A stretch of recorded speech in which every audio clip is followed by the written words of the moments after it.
Wanita penghuni surga, indah akhlak berlibatnya, menjaga cinta, menjaga setia, hidup dalam ridha yang maha kuasa.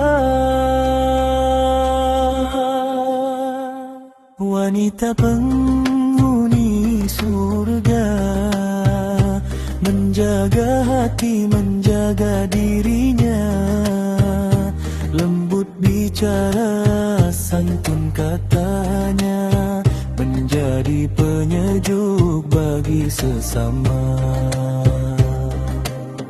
Di setiap sujud dan doanya, tersimpan harap kepadanya. Taklah sabar menghadapi dunia, meski berat ujian yang datang menerpa.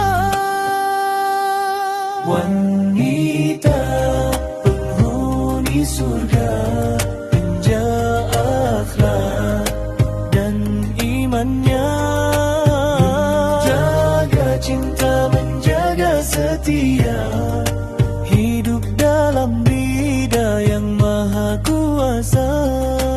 Wanita penghuni surga, namanya harum dalam doa, menjadi cahaya bagi keluarga, dengan kasih dan hati mulia. Ia tak mencari pujian manusia, namun Allah yang selalu dipintanya. Langkah kecilnya penuh makna, menebar damai di mana saja. Saat dunia penuh godaan, ia tetap teguh mempertahankan iman suci dalam genggaman, hingga surga menjadi balasan.